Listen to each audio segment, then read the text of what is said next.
विशेषकर महीने 20 दिन में गुरु महाराज जी के दर्शन होते रहते हैं। आज गुरु महाराज जी को 20 साल हो गए हैं शरीर छोड़े, और बड़े महाराज जी को 38 साल हो गए हैं। हमको तो मन करे जब हमारे ऊपर कुछ बात आती है तब महाराज जी हमारे लिए दर्शन देते हैं। और ठाकुर जी भी खूब कई बार उन्होंने ठाकुर जी ने हमें दर्शन दिए, बाल अवस्था में भी दिए और बड़े रूपक में भी दिए। भगवान ने मन करे जब हमारे लिए दर्शन देते रहते हैं ठाकुर जी हैं जो।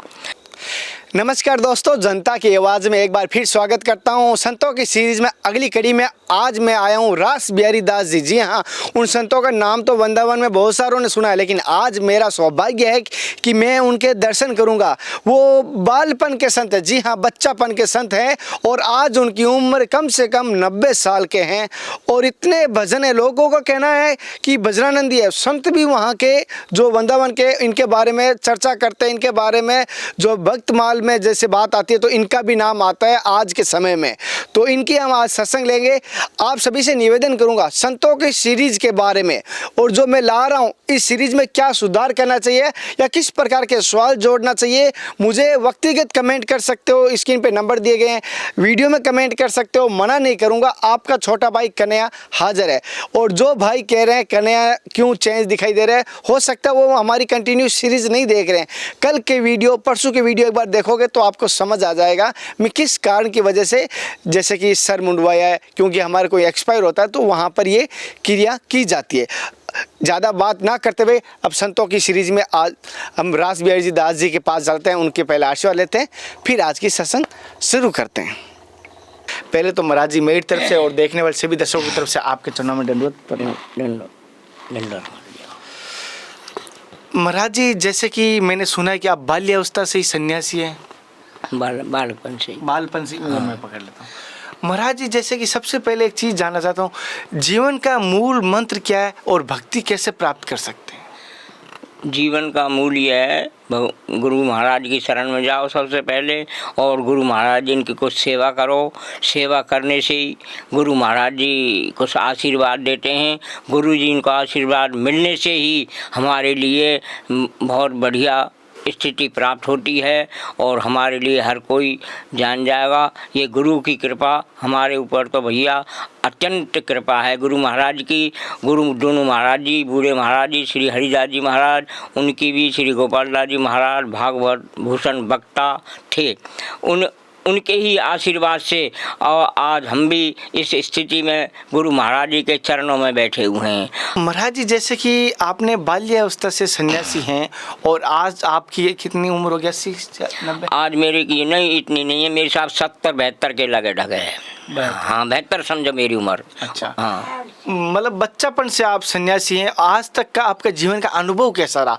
इस सन्यासी जीवन में क्या अनुभव प्राप्त किया? देखो, सन्यासी जीवन में हमने तो खूब ठाकुर जी के दर्शन हुए। हमें भी कई बार आजकल कलयुग में बताया स्वप्न में भी यदि ठाकुर जी के दर्शन है जाएं तो वो भी धन्य हैं। देखो, झूठ बोलने की कोई जरूरत नहीं, साक्षात्कार में तो ठाकुर जी से मिलन इतना हुआ नहीं है, परंतु स्वप्न अवस्था में विशेषकर महीने 20 दिन में गुरु महाराज जी के दर्शन होते रहते हैं। आज गुरु महाराज जी को 20 साल हो गए हैं शरीर छोड़े, और बड़े महाराज जी को 38 साल हो गए हैं। हमको तो मन करे जब हमारे ऊपर कुछ बात आती है तब महाराज जी हमारे लिए दर्शन देते हैं। और ठाकुर जी भी खूब कई बार उन्होंने ठाकुर जी ने हमें दर्शन दिए, बाल अवस्था में भी दिए और बड़े रूपक में भी दिए। भगवान ने मन करे जब हमारे लिए दर्शन देते रहते हैं ठाकुर जी हैं जो। और गुरु महाराज जी की भी इच्छा होती है तभी ये महीने 20 दिन में 10 दिन में कभी भी हर एक रूपक में, कभी तो हम उनको स्नान करते होते हैं स्वप्न में, कभी उनके लिए तिलक स्वरूप लगाते होते हैं। मैं स्वयं बूढ़े महाराज जी के तिलक लगाता था अपने हाथ से ही, और कभी प्रसाद पाते हुए नज़र पड़ते हैं मैं फिर परोस रहा हूँ उनके लिए। तो हर नाना प्रकार से उनकी इच्छा होती है, उसी रूपक में मुझे दर्शन दे देते हैं। और कभी मेरे मस्तिष्क के ऊपर हाथ रखते हैं, और कभी गुरु महाराज कहते हैं चिंता मत करे, खूब बढ़िया होगा तेरा काम। आप भी गुरु महाराज से विशेष स्नेह रखोगे तो आपके लिए भी आनंद रहेगा। बोल वृंदावन बिहारी लाल की जय। जैसे कि महाराज जी ने कहा, गुरु प्रति आपकी श्रद्धा और भाव रखना चाहिए। महाराज जी, जब आप गुरु जी के तिलक लगाते हो और गुरु जी आपके सर पे हाथ फेरते हैं तो कैसा अनुभूति होती है? क्या ऐसा आनंद क्या? हाँ, खूब बढ़िया आनंद आता है। ये समझो हमारे बिल्कुल रोमांचक हो जाता शरीर है जो, उनके हाथ स्पर्श करते ही रोमांचक शरीर हो जाता है और हम सोते हुए निंद्रा में से एकदम जग जाते हैं और ये महाराज जी कहाँ गए, ऐसे मतलब हमारे लिए विशेषकर अनुभव होता है। महाराज जी, जैसे कि आपने बच्चापन से सन्यासी लिए, तो क्या कारण हुआ कि आपने सन्यासी का जीवन अपनाया? ऐसे क्या भाव आए, ये क्या सी ऐसी परिस्थिति आई कि आप सन्यासी जीवन अपनाया? देखो, बाल्यकाल में ही हमारा भी ब्राह्मण का शरीर है, जन्मभूमि यहाँ निकट पास में ही है, पशुपा की जन्मभूमि है। बाल्यकाल में ही 6-7 साल के छोड़ के पिताजी अपने स्वर्गलोक पधार गए थे। मेरी माताजी ने ही पालन पोषण मेरा किया। विशेष धनाढ्य घर नहीं था, गरीब घर था। माताजी ने अपनी मेहनत कर करा के जैसे भी मुझे परवड्डा कर दिया। एक मेरी बहन थी, वो दिल्ली में रहती है। फिर जब कुछ 5वीं तक तो मैं यहाँ पढ़ा, फिर उसके बाद मैं दिल्ली चला गया। दिल्ली जाने के बाद में हमारे जीजा थे, उन्होंने बड़ा स्नेह और प्रेम रखते थे और मैं 9वीं तक पढ़ा था। 9वीं पढ़ने के बाद अचानक जीजा जी का शरीर पूरा हो गया, तो मेरे को कुछ घृणा हुई कि अरे अब ये अच्छी, इनके सहारे से तो मेरा समय पास हो रहा था। तो मैं एकदम वहाँ से छोड़ के और फिर अपने गांव में ही आ गया। तो यहाँ हमारे एक संत थे, उन्होंने कहा भैया हम तो इसी गांव के हैं, वो भी पशुपा के थे, हम तो इस गांव के हैं। उनको भगत जी नाम से पुकारते थे। ये भगत जी, पहराल भगत जी, उनको जानते हैं। तो उनके सहारे से उन्होंने मुझे कहा कि तुम भैया इन महाराज जी की शरण में रहो। तो महाराज जी भागवती की कथा कर रहे थे हमारी जन्मभूमि में, तो उन्होंने हाथ पकड़ के और गुरु महाराज जी के लिए मुझे सौंप दिया। तो उसी तरह से मैं गुरु महाराज जी के शरणागति हूँ। संवत 2029 में बसंत पंचमी के दिन मैंने संतों की शरण ली और उसी दिन से मैं तो भैया संतन की सेवा में ही रहता हूँ जैसा कुछ होता है। और महाराज जी के समय काल में मैं महाराज जी की चरण सेवा और रसोई सेवा ये मेरे हाथ में रहती थी। महाराज जी, जैसे कि सभी कहते हैं कि भक्ति करो, भजन करो, तो जैसे गृहस्थी जीवन वाले, तो असलियत में उनको भक्ति कैसे प्राप्त हो सकती है या भक्ति की वो शुरुआत कैसे करें? आप मार्गदर्शन कीजिए थोड़ा सा।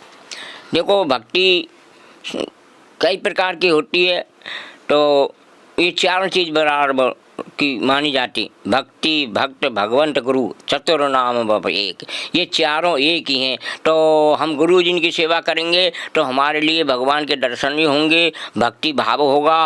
और जगह जगह तीर्थ यात्रा करना, वहाँ क्या क्या है क्या नहीं है, हमारे लिए सब कुछ लाभ मिलता है। हम कहीं तीर्थ यात्रा जाते हैं आते हैं तो तीर्थ भी जरूर करना चाहिए। और जैसे ब्रज 84 कोष की परिक्रमा है, ये जब हम कुछ थोड़ा बहुत भक्ति भाव बनाएंगे, भगवान की तरफ कुछ करेंगे, गुरु महाराज को स्मरण करेंगे, ठाकुर जी का कुछ नाम लेंगे, तो हमारे लिए नए नए जो हृदय में विकार आएंगे, बड़े बड़े वो आएंगे, तो सभी तरह भक्ति भाव के हमारे लिए विकार आएंगे। अरे कुसंग से अलग रहो, हानि होती है कुसंग में, तो इसलिए हमारे को कुसंग को छोड़ के सत्संग की तरफ चलना चाहिए। बिन सत्संग विवेक न होई, राम कृपा बिन सुलभ न सोई।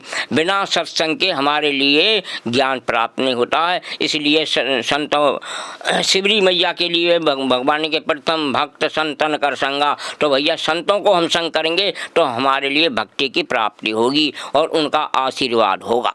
तब कछु आप भी। महाराज जी, अकेले रहते हो आप यहाँ पर? हाँ, अकेले हैं। और तो सेवा के लिए कोई ऐसे विषय? ना, ऐसे कोई सेवा के लिए कुछ ना। एक भगत आता है, वो कोई झाड़ू वाड़ू दे जाता। अभी मिला था राम जी लाल है, वो झाड़ू वाड़ू दे दे। मैं बढ़िया अकेला ही रहता हूँ सुबह शाम, बस और कोई नहीं। और कभी बंजी है इनकी, ये भी बाल बन से। और प्रसाद माता जी बनाती है? ना, वो अपने घर से लिया मैं, घर से? हाँ। और नहीं, हम बना लूँ मैं सब चीज़। मैंने दरिया बना लियो। आप बनाते हो, ये बनाते हैं? ना, ये तो घर से लाती हैं अपने।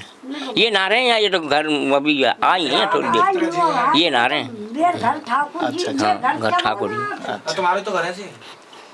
जैसे कि महाराज जी ने सत्संग दी है और महाराज जी के विचार, मुझे एक ऐसा प्रतीक होता है कि आप व्यासपीठ से बोलते हैं ना, उस प्रकार की भांति एकदम उच्चारण के साथ और बहुत ही और गुरुजी के जो वर्णन किए थे, गुरुजी आपकी सत्संग में पूरा का वर्णन गुरुजी का किया था आपने, मुझे ये प्राप्ति हुई कहीं ना कहीं आपके गुरु की कृपा आपके ऊपर बनी है। क्यों आपने गुरुजी का वर्णन किया, दादा गुरु का किया है आपने, और दादा गुरु के गुरुजी का आपने वर्णन किया है। बहुत ही भाव आपके अरे महाराज ऐसे ऐसे क्या करो हम तो आप नहीं महाराज आशीर्वाद बनाए आशीर्वाद ले लीजिए, आप भी आशीर्वाद दे दो। आप फिर विशेष करो वही नहीं आप मतलब घूमते रहे क्या नहीं? हाँ मैं घूमता रहता हूँ, आप संतों के दर्शन करते और लोगों को दर्शन करवाता रहता हूँ आपके शादी वाली हुई? हाँ शादी हो गई, एक लाला 2 लालियाँ हैं, और इधर भी कहाँ? गांव में बीकानेर में रहते हैं। अच्छा बीकानेर में। अरे फिर मिलते हैं नए संत महात्मा के साथ, तब तक जय हिंद, वंदे मातरम, हर हर महादेव, जय श्री कृष्ण, जय श्री राधे, हे नाथ हे मेरे नाथ मैं आपको भूलूं नहीं, जय श्री राधे।